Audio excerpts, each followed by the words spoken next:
the mic. I was feeling. Yeah. All right, Shawn. So thanks for joining me on well, actually it was warm and now it's freezing in New Jersey. I know you have, if people are watching this, although it's a background, that is your pool, isn't it? That's your backyard, right? That's my pool over there, and that's our main office right there, that building in the Nice. background. Nice. I could be jealous in New Jersey. Well, Okay, it's very cold here too. It is? We may have hit 65. Oh, wow. I get out the fur coats. All right. So we're going to tell your story today and share all of your experiences. I know you've run and grown and sold many companies. That's what this is all about, this podcast. So maybe we can go back to, where you started, where you grew up, how you got started, your background, and then, I don't know, take me through the story. I'll ask you questions as we go. Yeah. Sounds good. Okay. So, I guess the other day someone asked me, what did you do before you were an entrepreneur? Like, how did you get onto this? I said, well, before I was an entrepreneur, I was a little kid. You were a fetus. And so, it's a little bit different than a lot of people, but I'll go over it. When I was a little kid, I grew up in Iran. Okay. And my father had a construction company. He built roads and different buildings and bridges, in developing countries. Are we talking like back before the Ayatollah, like when the Shah ran the company? Yeah, when the Shah ran the company, way back then. Yeah. So the hills. Yeah. There was a lot of development, though. You had all these opportunities for companies to actually go and construct all these different places, because they're literally building the roads from the north part of the country to the southern part of the country and all those things. And so my father did a lot of that work, and from a very early age. Today it might be not so safe for kids to go.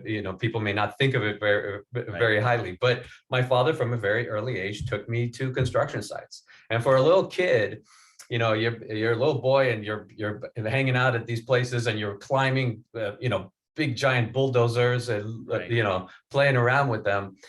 That was, something that got me really jazzed about what my father did, really. And the entire time from that age on, my thought was, hey, you know what? That's what I'm going to do. When I grow up, I'm going to have my own construction company. I'm going to do these cool things that my dad is doing.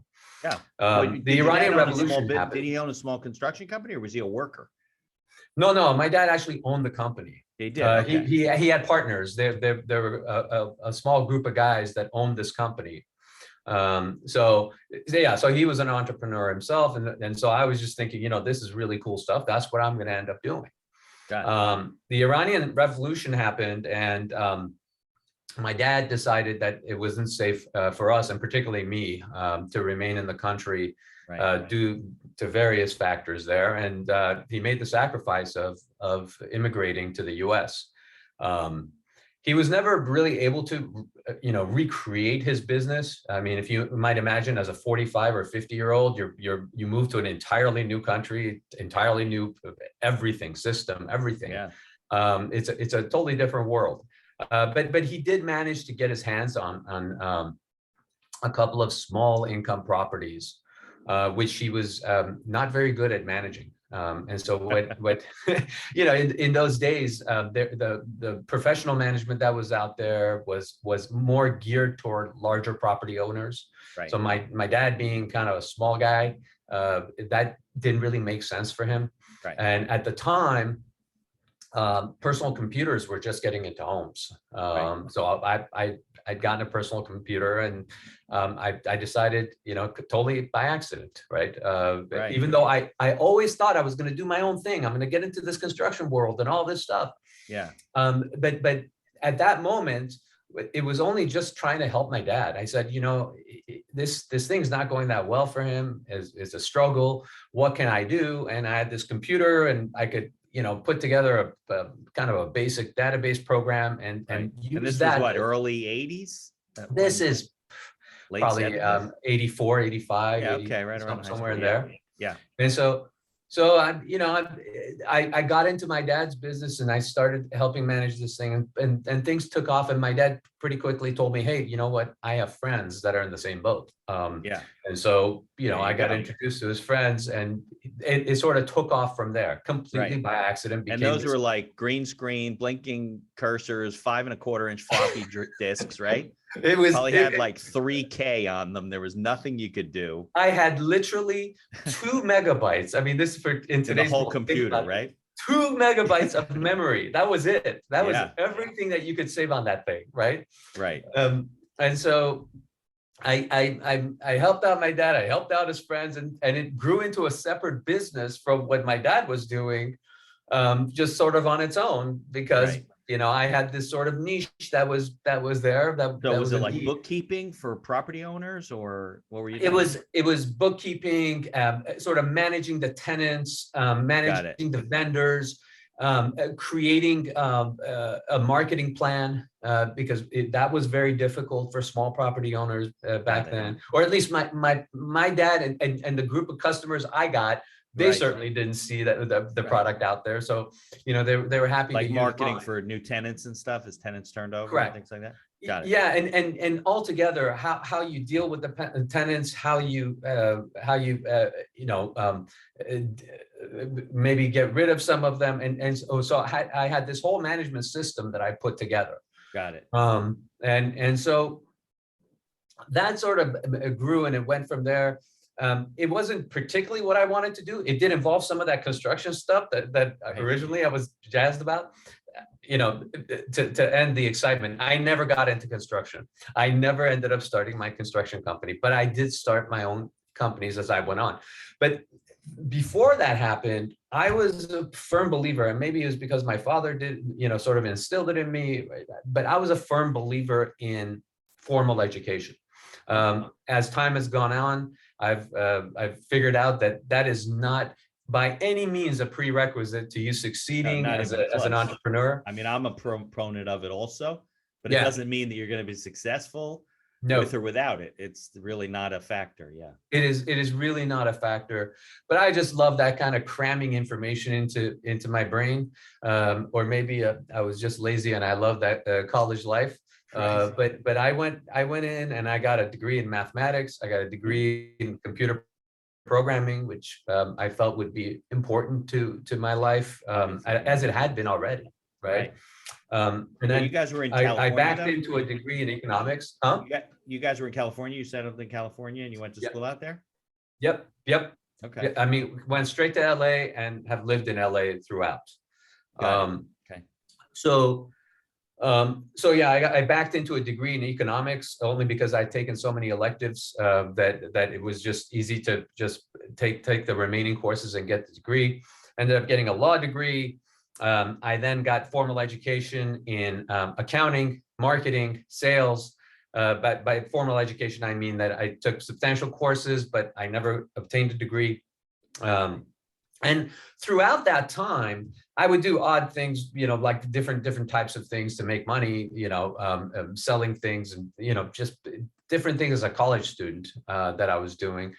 But my friends would come to me, and my classmates and stuff would come to me and say, oh yeah, I'm thinking about getting into this industry and applying to this company or that company for a job. And it was just something that I never connected with. Recently, within the past year, I spoke to my wife about it. It's just something that occurred in my head. I said, I've never done a resume ever. I've done bios, right? Yeah. But I've never done a resume. I've never received a paycheck from a company that I haven't had ownership interest in. Well, that's a good thing, in my opinion. But it's a good thing, and I always say everything is a gift and a curse, right? Right. One thing is I've never had a boss. I mean, we all have kind of bosses. I've had boards, and I've had capital sources and investors. Right? Yeah. But I've never had a boss, that daily boss of that can tell you, hey, go do this and go do that. Or you're fired. I've never been in the situation of an employee. A lot of it's important when you manage employees, I feel, that you actually have walked in with anything, you've walked in another person's shoes. Right. It helps you understand their perspective. And so over the years, I've spent a lot of time, even though I've never actually been in that position, trying to make sure that I have some level of perspective, because that's a big shortcoming if you don't realize it. And it makes you, in my mind, not as good a manager when you don't understand the perspective of the people you're managing. Right. There's no question about it. Well, But again, I've never been in that. Yeah, I've never been in that position. It's like undercover boss. You got to go undercover to see what's really going on. Yeah, I went through a lot of training. Actually, I put myself through a lot of training to sort of say, oh, okay, this is how they feel. This is how someone feels when there's someone standing over them that can fire them. Exactly what you said, a lot of pressure. Absolutely. But look, you don't have to, obviously, you go the employer route and you're an entrepreneur. There's no requirement that says, oh, you got to be an employee first. But I think it's very important, like you said, to understand, to empathize with them, because you will have blind spots and you'll make mistakes, and you'll do things that you think are good for the company, but really aren't, your employees really aren't on board. And at the end of the day, that is your company, and then you run into problems and you can't figure out why, and people are in the wrong position and they're not happy and they don't tell you. Yep. Yeah, it becomes a lot of work I've done over the years has been exactly that, where you have someone who's an entrepreneur, you go in and you say, well, wait a minute, who's here? What kind of position do you have there? And so what you have is, a lot of times there's this disconnect. Right. There's frankly disconnect in this fashion. You as a boss can be very onerous. You can come off very onerous to an employee, even though you yourself don't even feel like you've done anything wrong. Right. And so there's a lot of those things that over the years they come up. But I sort of never even thought about like working for anyone. I just sort of, I said, I'm going to go and do things on my own. And with everything that I always started, I ended up starting other businesses at the same time. And the reason really was that my entire perspective always was, okay, so I'm in this business, and I'm an assembly line kind of guy. I have to look at processes, identify them, see how they run well, how to best run them, not to miss things, to make them most efficient. Sure. So I would identify different processes, and they would end up a lot of times being another business that I would start. For example, I started a medical records company. Only because it was a process that I noticed that was very inefficient, that was in some level of need. And I said, there's a way to do this better. And I want to do this better. So I actually formed a company like that. And then I ended up, what I ended up doing was marketing that same company to my competitors, the same people in my industry, people that were, in different parts of the industry, like identifying different markets for it. And a lot of times those businesses ended up doing much better than the original business that got me, sort of keen to that, right, oh, hey, sure, this is a cool thing to do. Yeah. But it was always in the context of, oh, wait a minute, there's a need here, or there's some way that I can bring value to certain types of customers and certain types of people. Yeah, well, you solve the problem. Now, do you remember when you graduated? So, and I was the same way in college. I had little businesses. I was always doing something, in the summers and in college. One time I got shut down because you weren't supposed to operate a business out of the dorm, that type of stuff. But do you remember when you graduated, what you did first? Because you didn't go and get a job, right? I went on to law school, right, directly to law school, and then started working for law firms. What did you do when you graduated? What was your first kind of endeavor? Well, the first like major one that I felt that I look at is actually starting a law firm. I went and started a law firm. So you went straight to law school after college, like I did? I actually took a year off. Okay. I did some work selling some supplements at that time, because actually I was a bodybuilder. There you go. So putting together different supplements, which I always found that industry to be interesting, and at the same time, there's a lot of hocus pocus in it, where people claim something does something that it doesn't. Well, because not a lot of regulation, all kinds of stuff. I've seen guys make all kinds of money and they get in trouble Yeah. They make one promise and they make 2 promises and they make 5 promises and make 10 promises. And it's working well, so they make more promises. Then it gets them in trouble. And that's a very multi-level marketing industry too, Yeah.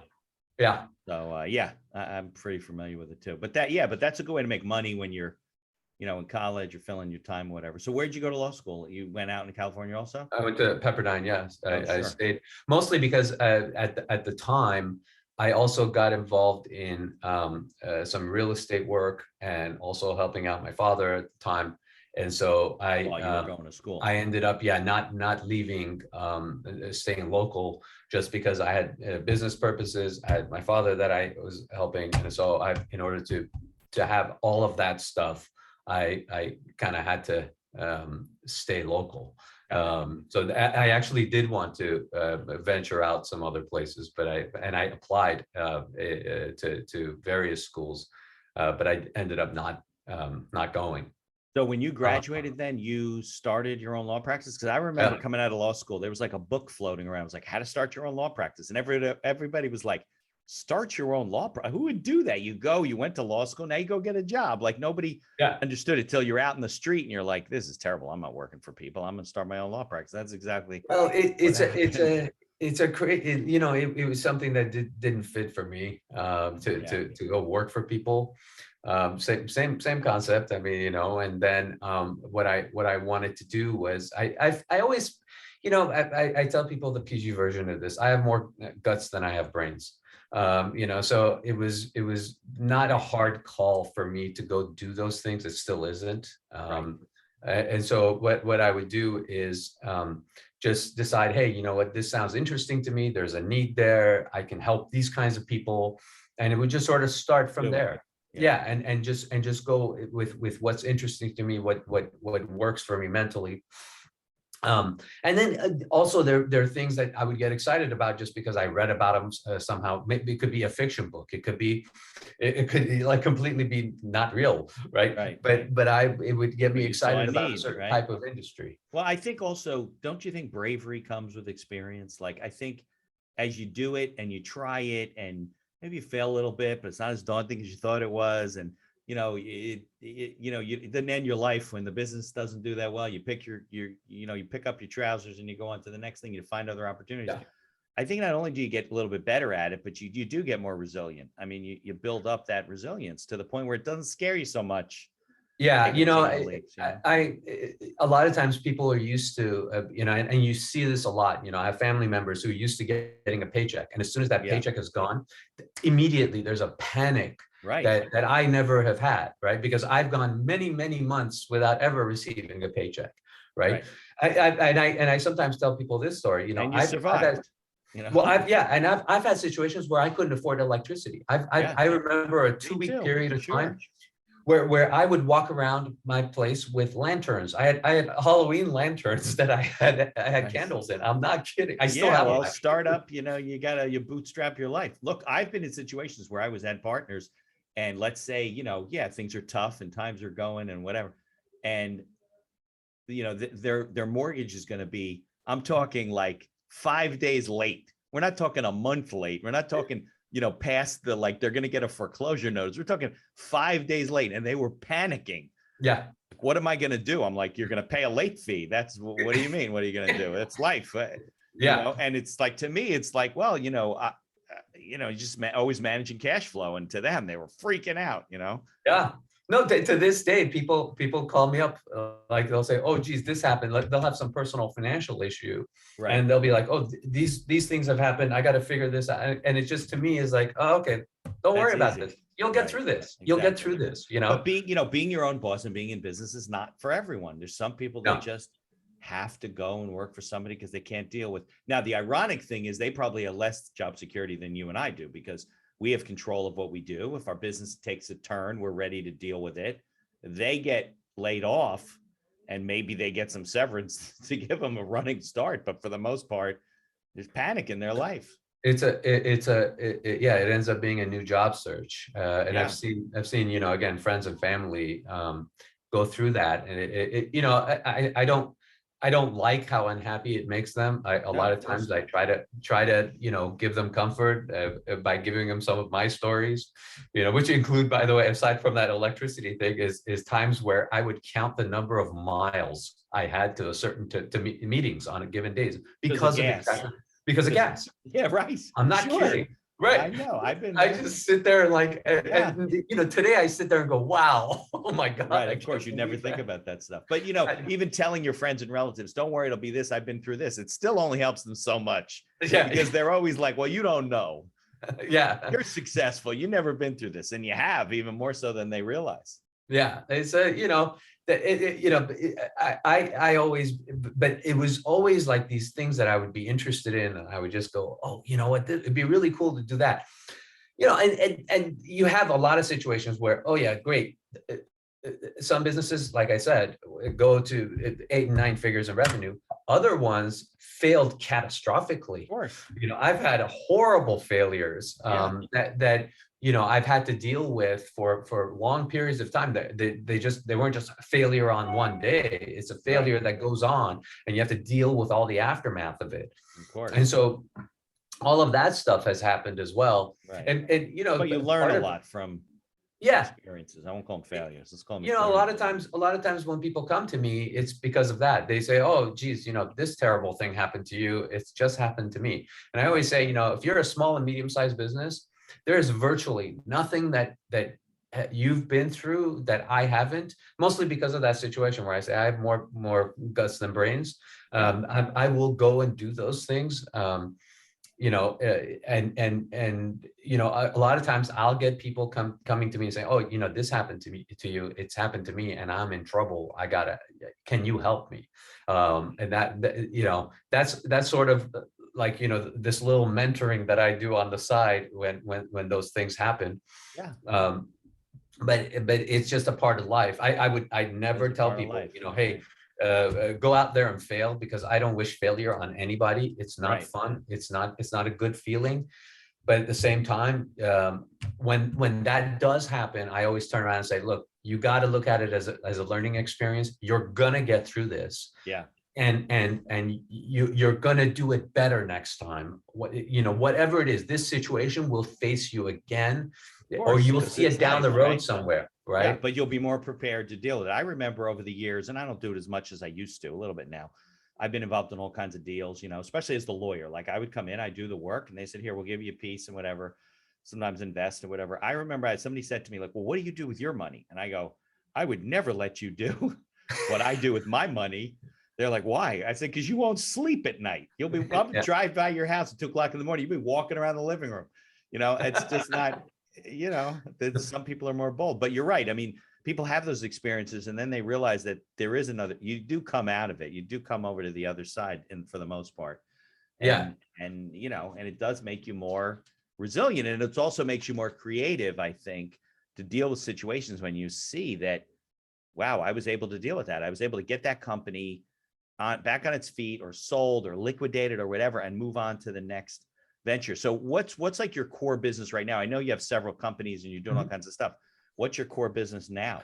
Well, what I say in one sentence, what we do is we help small and medium-sized businesses, SMBs, by education, consultation, and investment. What that really translates into, and this is when you mentioned I run a number of businesses, is that we sit there and we create joint ventures with different companies.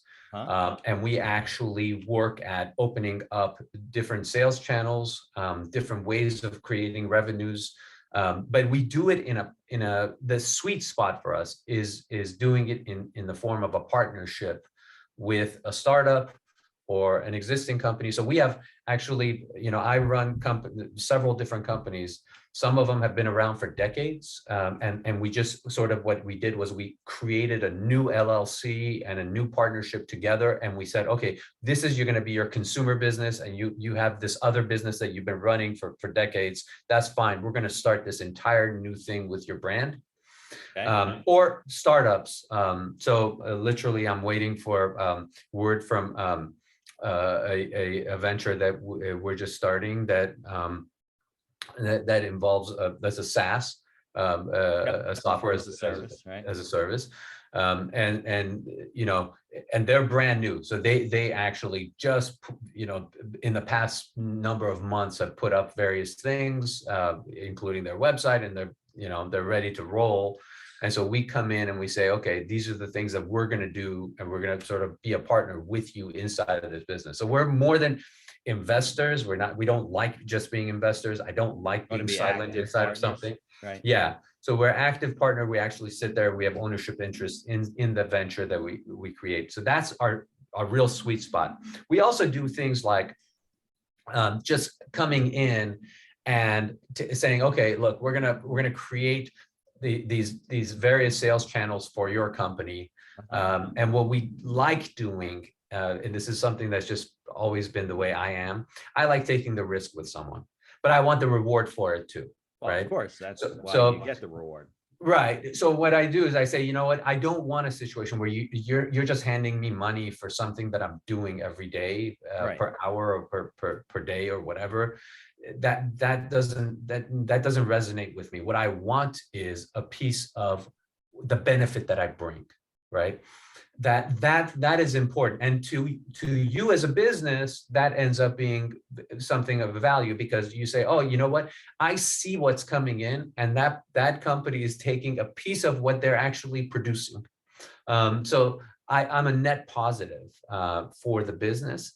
And so we also do some level of that. But again, all of these things we do you know, it has to be the right fit. So for us, we sort of look at it as an application process, is like, okay, does this work? Can we really bring the benefit that we want to this company? And if we can, we just say, no, that's not going to work, because we're not going to be able to bring you the value that we want to, you know, we think is the right thing to do. So you're bringing, like, let's say, fractional services to them in the form of marketing and maybe accounting and maybe, you know, admin and all that type of stuff. Yeah. In particular, are there any industries that you work in? Yeah, so what we do is, for example, we do a lot of work in the food and beverage industries. I actually started a number of years ago, I started a small chain of restaurants, which, you know, again, another one of those things that I just sort of started. That chain is still around. I'm not involved in it, but that's still going. Right, well, that's a good success story. So you sold it, or are you just not active with it? Sold it. Sold my interest in it. They sort of went and they keep creating, and they're doing fantastic. Actually, I'm kind of sorry I did sell it, but it was just too many things I was involved in at the time. But food and beverage, and specifically consumer products that go, you know, in the food and beverage industry. We also deal with apparel. Different, you know, and apparel is very broad, because you could have all kinds of different things that have all kinds of different business models. So these are all B2C mostly businesses, right? What we do is we will get involved with B2B businesses, but we develop their B2C avenue, so their B2C channels. That's what we do. So it may be that you're a company that's a wholesaler that has a whole distributor network, that you're getting your product out, and you have some level of consumer awareness. What we do is we create a direct-to-consumer channel, or direct-to-consumer channels. So we create that relationship and put it together, everything from logistics all the way to the consumer's hands. And I think in today's retail world, store, it could be an e-commerce site, it could be all those things. We do it all. We try to stay all online. Okay. The physical store stuff is a little bit probably outside of our wheelhouse. Okay.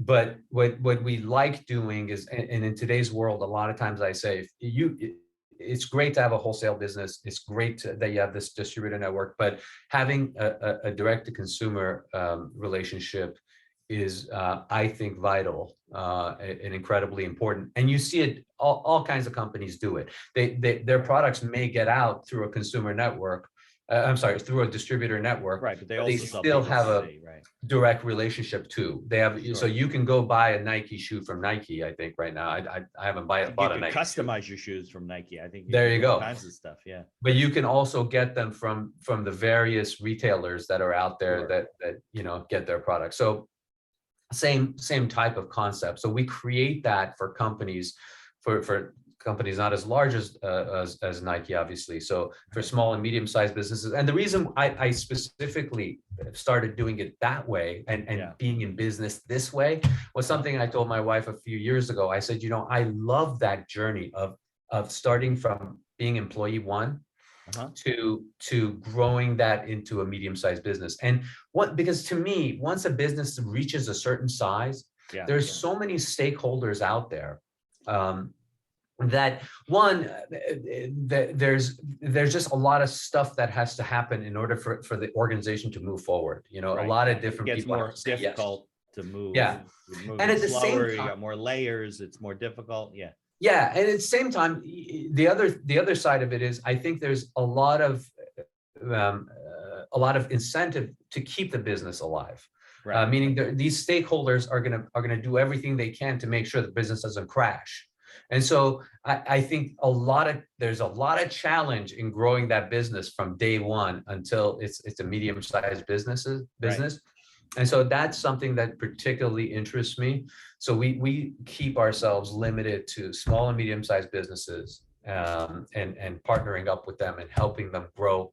And there's a lot of interesting places where you see small business owners leave money on the table, essentially, both Right. in terms of, you know, and when I say money on the table, I mean literal money on the table, and also in terms of the value they could bring their customers. Right.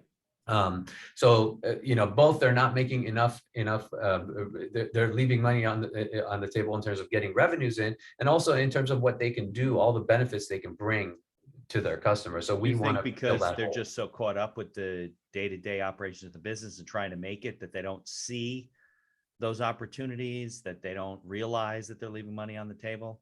There's a lot of that, absolutely. There's also a lot of, if things are going really well in a certain way, right? Get comfortable, Then you right? keep doing it, keep doing it, keep Yeah, doing it, of right? course. Which is, there's nothing wrong with that, and they should be doing that. But Right. in today's world, for example, if you're just selling out of your website, or if you're selling out of one store, you know, there's so much more you could be doing. There's so many different ways you could be marketing your product. You know, you Right. could be selling it on Amazon, you could be selling it on Walmart, you could be Right. selling it on Etsy.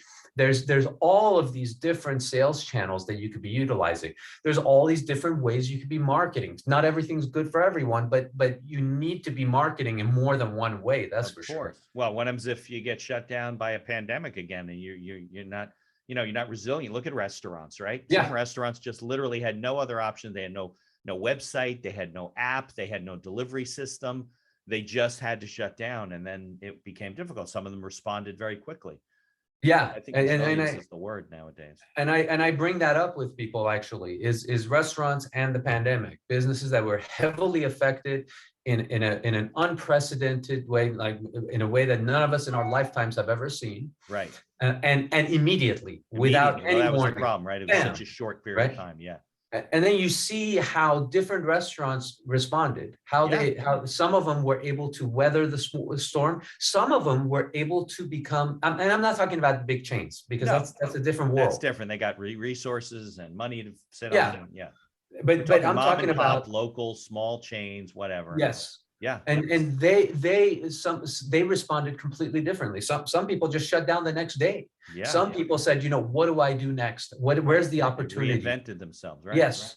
Right. And they looked for opportunity. And I always say, you know, whatever that situation is, there's an opportunity somewhere, and you got to find that and then exploit that. No, there's no question. Change brings opportunity. I don't care what the change is.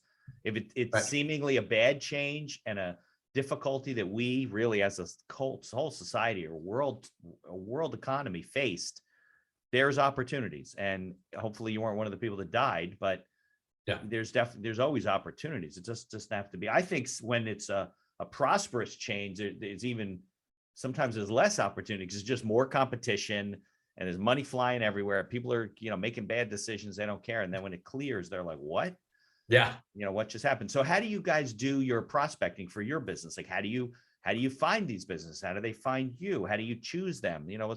It sounds to me like you're kind of run like like a quasi incubator sort of, but you're participating. That's not a bad analogy, actually. Okay. So yes, the way we get them is, frankly, we talk. There's a lot of people that come to us only because, look, there's not that much upfront costs. Whenever you have a business like this, where there's not a huge amount of upfront costs, whoever is going to take the risk with you, you're saying, okay, well, this is just going to add to my team. Right. I'm going to get people that are experienced at something. They're just going to add to my team, and we're going to go forward. So we tend to have a lot of different prospects out there, and that's why I sort of But you've just built a very big network, is what. Yeah, and I sort of say, look, I said at the beginning, we kind of look at it as an application process of the prospect sort of saying, okay, these are the things that I have, these are the needs that I feel I have. Sure. And I, a lot of times I'll sit there and say, well, is that really the need you have, or is it really, this kind of a thing? So, I always give this example, which is pretty recent, is a humidifier business that came to us right before right as the pandemic hit. And they're doing very well, selling a lot of units of humidifiers. And the first thing I said to them was, well, I mean, you're in a great place right now, with all this, health situation, people wanting to, you probably are selling like hotcakes.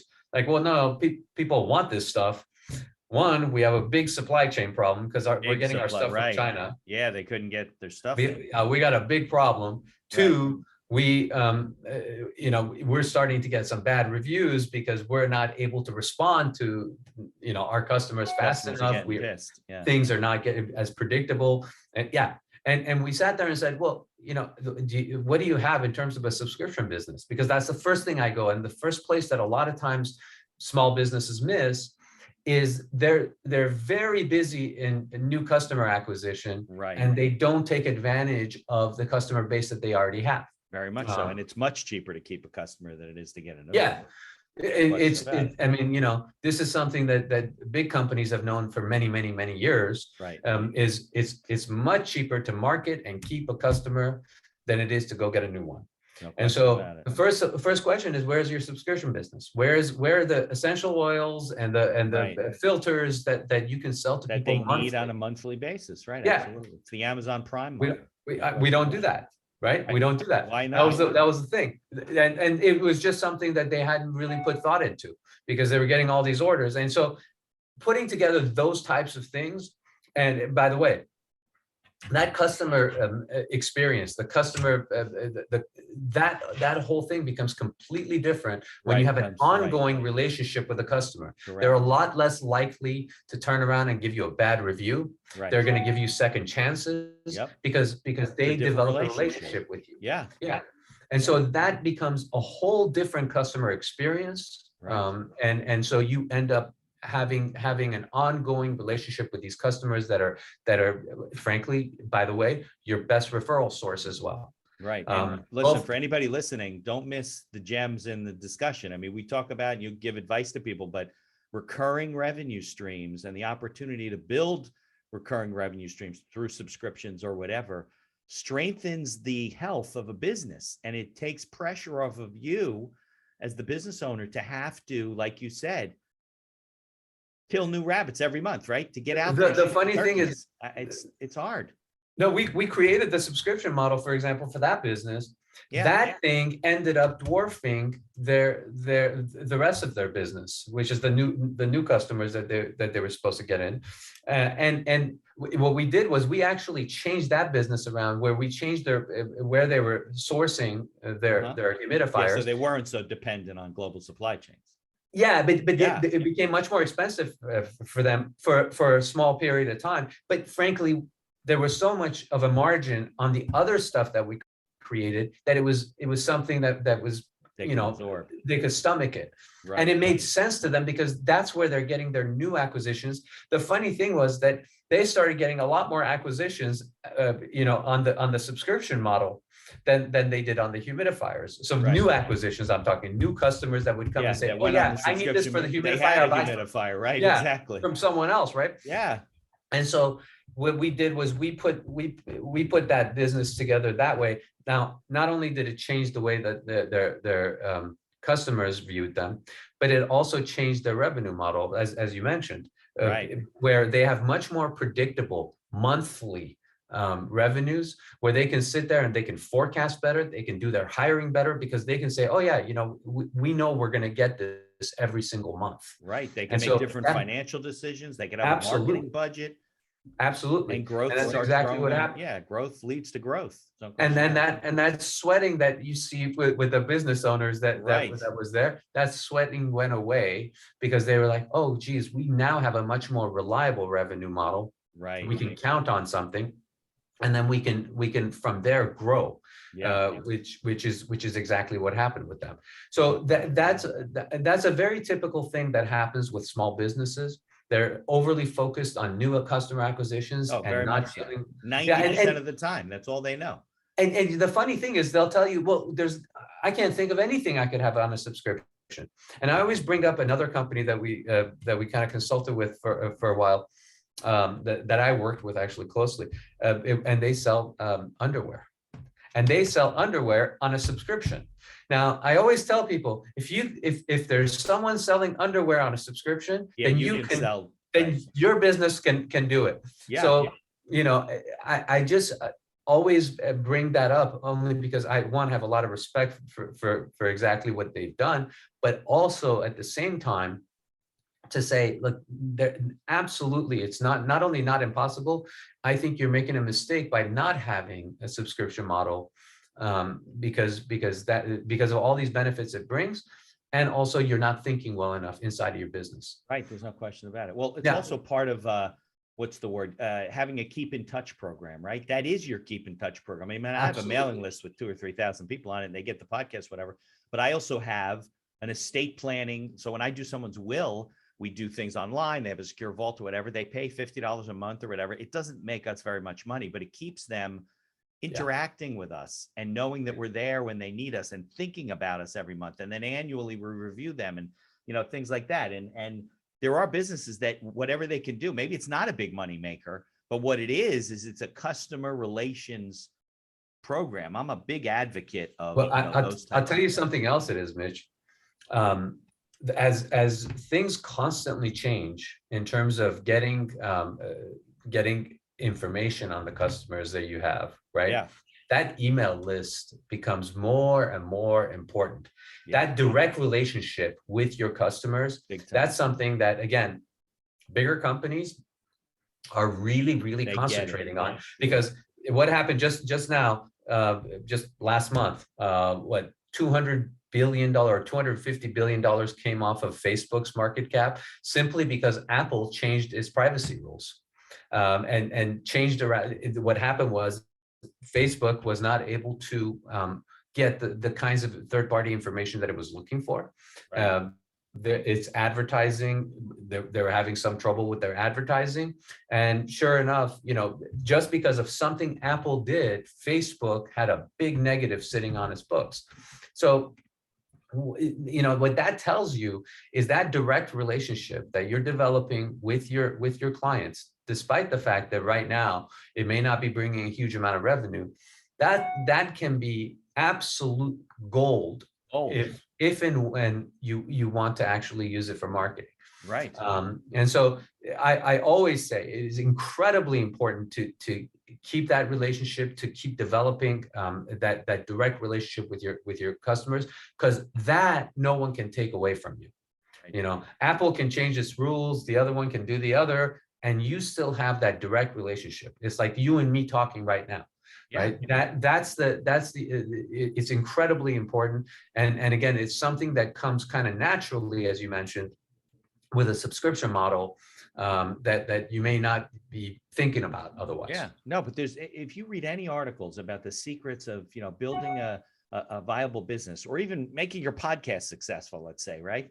The number one thing they'll tell you is build a mailing list. Now, it used to be a mailing list. Now it's an emailing list, and it's much easier to do things and automate. I have systems like, if you make an appointment with me or on the podcast, I do a a networking Zoom meeting, my system automatically takes your email, adds it to my mailing list. You start getting, I think it's 5 or 6 emails about my practice. You can unsubscribe at any time, but most people don't. And then they start hearing about the podcast. And then you know what happens?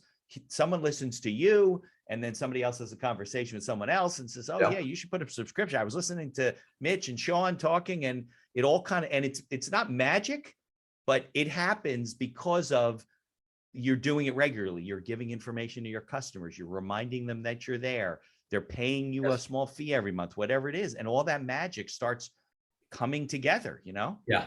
And that's the thing. You don't need to be selling, and you shouldn't be selling all the time to that email list. You just need to keep in contact and develop that relationship. You can sell, but I always, every time we're involved with this, like, no, we're not doing a thing where we're constantly selling.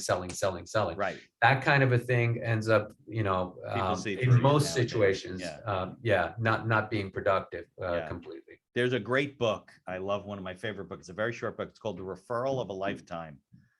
And it's all about building a keep in touch program and, keep in touch with your customers. And why are you always looking for new business when it's right there in front of you, like you said? Yeah. And you see that. So you're obviously valuable to the people that you interact with. And, I think you're a magic man. You're like, well, why wouldn't you do this? But you're right. Sometimes people just get, look, that's why you have a coach or a mentor, whatever, because you can't see past the forest for the trees. You can't do that on your own. You need other people to say, hey, I'm not affected by your business. I'm not stressed out at night because you're not making a sale tomorrow. I can take a look at it and say, hey, we can do this, and we can do it systematically, we do it methodically, and we can build value together, and you benefit from that too. Yes. Yeah. And that's what I said. Like, a lot of times that's with small and medium-sized businesses. It's not that they don't know. It's not that they're not, they're doing something badly. It's that they've done something is working for them, and they want to keep doing it. And you tend to get tunnel vision a lot of times with that. Right. And you also tend to, there's only one of the person a lot of times. There's only so much of the team out there, and putting together all these different programs becomes kind of daunting. It becomes overwhelming. We put all of that together, where we develop sales channels that according to the means of the business.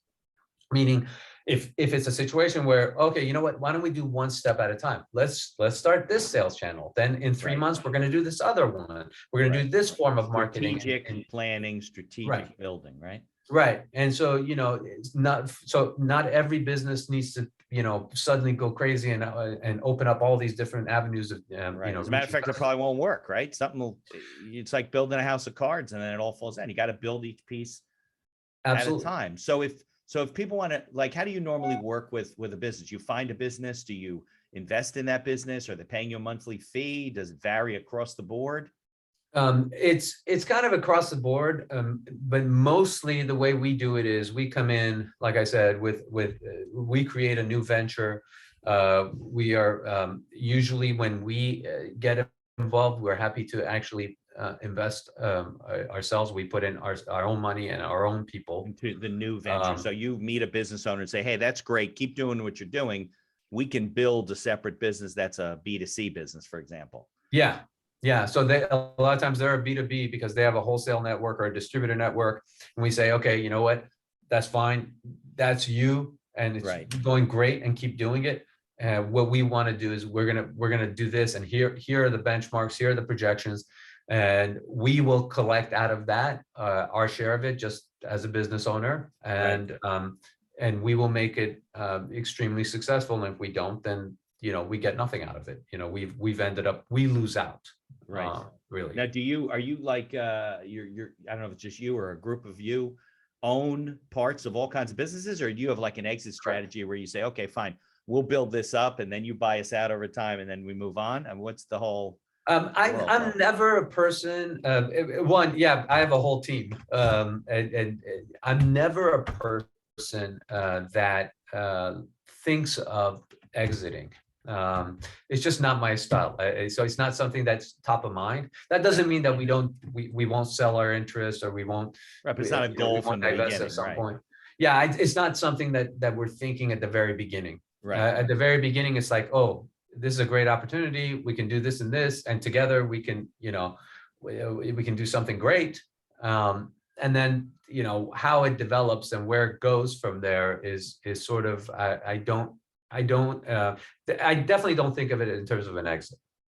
Okay. So how many businesses are you running and involved with right now? Actively, Active. there's where I'm running them is about 6 of them now. Okay. That's better than 60. No, yeah, well, it doesn't make sense. Right. So you're very particular then what projects you take on and what businesses you get involved with. If it's a joint venture like that, absolutely, because there's only so many you can do. Right. But if it's a situation where we're consulting on specific things, Yeah. that's a much different model for us, and it's actually different members of my team that get involved with that.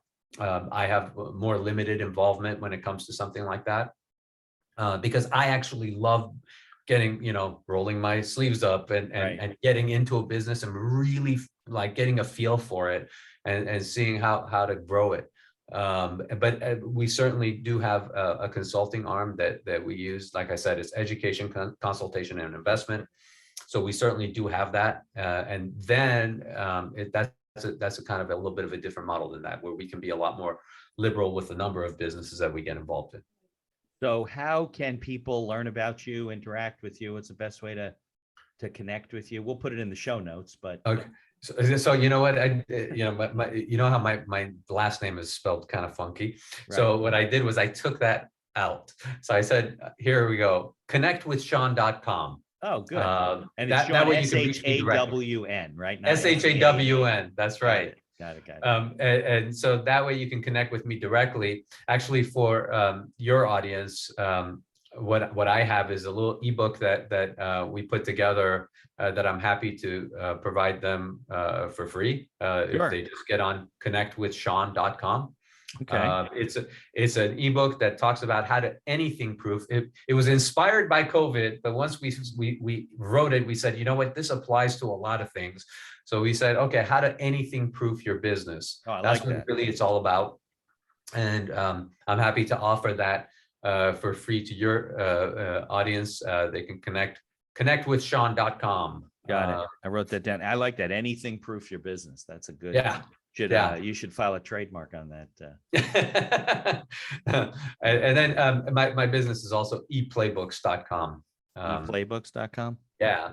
So that's the company that actually sits there and joint ventures with people that also does some consultation and education. But if you want to directly connect with me, it's connectwithshawn.com. Very good. You're on LinkedIn too? Yes, sir. Okay. Isn't everybody, right? It's my first name and last name. I don't know what that link is. Well, they can do a search. So figure it out because your name will be in the episode. So they'll figure it out. And do you still own, you still have real estate holdings and stuff that you're maybe not as active in, but I actually do, and I'm actually actively buying right now. Oh, well, it's a good time to buy, right? To me, if you're doing the right thing, if you're doing it right, it's always good to sell and it's always good to buy. Real estate is a very good place to be in. Right, just depends on the niche, right? Yeah, so we're actually actively looking right now and making purchases that hopefully make sense. So that's something that I continue to be involved in. All right, well, Shawn, I appreciate you spending almost an hour with me from cold but sunny California. It's like 13 here. No, it's probably like 30 here. It is cold. That's colder than it is in my fridge. Yeah, exactly. It is fur coat weather, but I appreciate it. So please, let's stay in touch, share ideas, absolutely keep helping people the way you help people, and thanks for spending time with me. Thank you for having me on. It's been a pleasure. Thank you.